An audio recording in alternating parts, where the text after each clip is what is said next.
Dobrý deň, prajem, dámy a páni. Vítam vás na krátkom briefingu. Ľubomír Galka, podpredsedu strany SAS po rokovaní Branno-bezpečnostného výboru. Pán Galko, nech sa páči.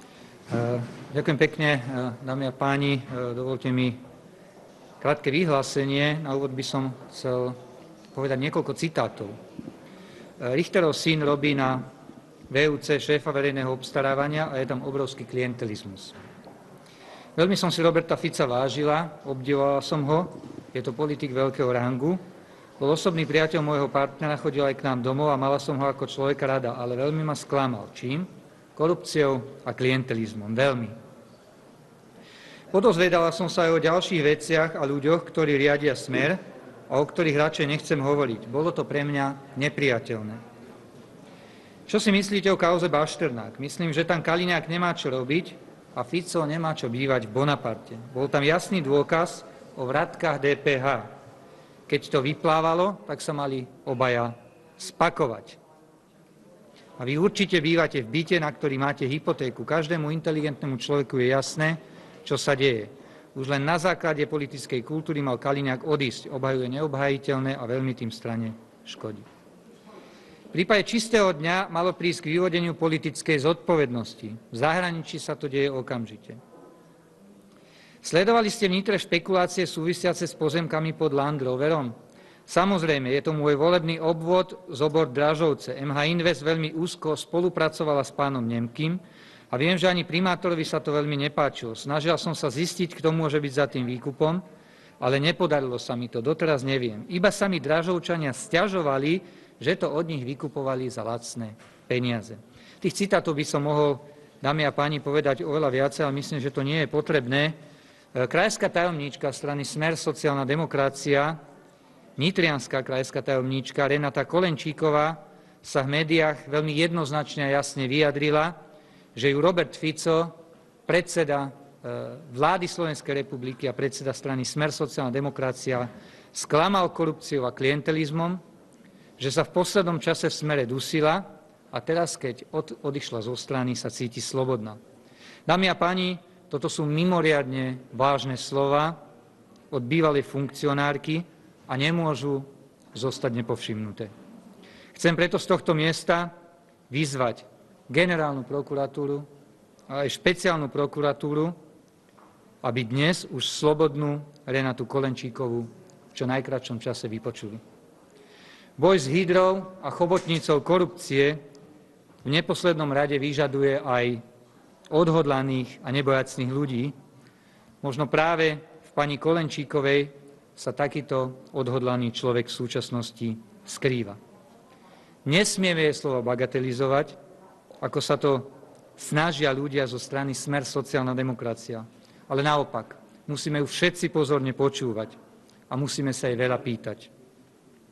Jej osobné sklamanie z vysokej miery korupcie a klientelizmu v strane Smer sociálna demokracia by sa mohlo pretaviť do spoločensky prospešnej činnosti generálnej prokuratúry. Prokuratúra sa však nesmie na Renatu Kolenčíkovú pozerať tak, ako sa ju pred verejnosťou snažia vykresliť jej bývalí spolustraníci, že je to dáma s neukojenými alebo neuspokojenými vysokými ambíciami. Naopak, prokuratúra sa na ňu musí pozerať ako na potenciálneho svedka. Preto je potrebné, aby prokuratúra okamžite začala konať.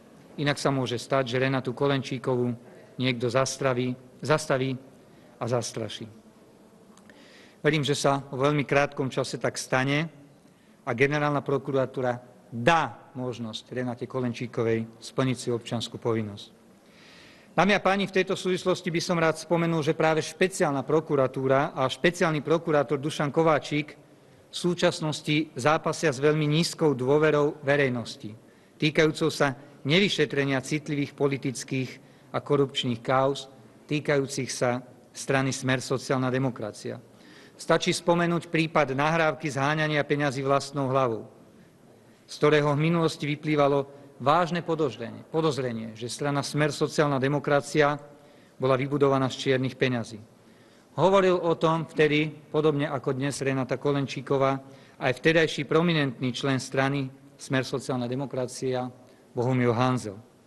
ktorý v obave o svoj život a život svojich blízkych v tom čase odniesol dôkazy do Viedne na švédsku ambasádu.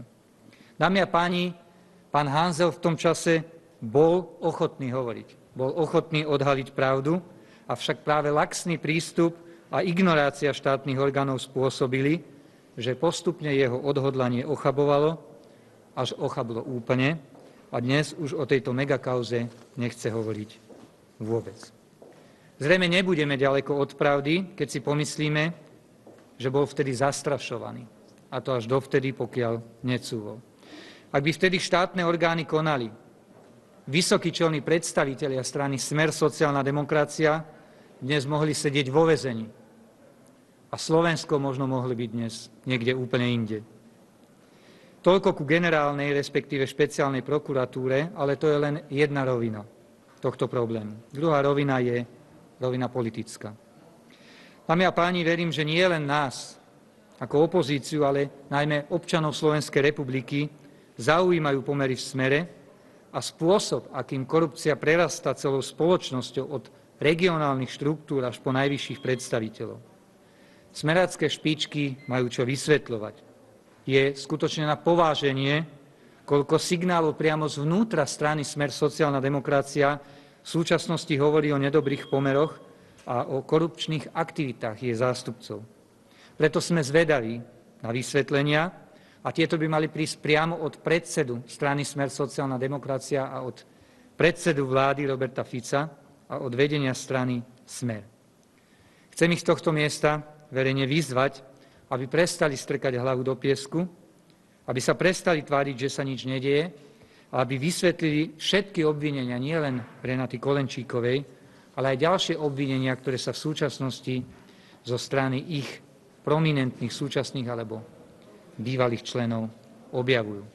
Zároveň chcem vyjadriť rozčarovanie a počudovanie a znepokojenie nad koaličnými partnermi strany Smer sociálna demokracia, nad stranou Most Híd a SNS, ktoré sa tvária, že sa nič nedeje, a pritom minimálne strana Most Híd deklarovala boj proti korupcii ako svoju prioritu. Predseda strany Béla Bugár dokonca na jar roku 2016 po kreovaní vlády deklaroval, že jeho strane sa podarilo do programu vyhlásenia vlády dostať 90% priorit a z hľadiska boja proti korupcii tam údajne dostali prakticky všetko. Z tohto pohľadu je mlčanie strany Most Híd pri takýchto verejných závažných obvineniach strany Smer sociálna demokracia je jeho dlhoročnou funkcionárkou doslova nepochopiteľné. Ďakujem pekne za pozornosť.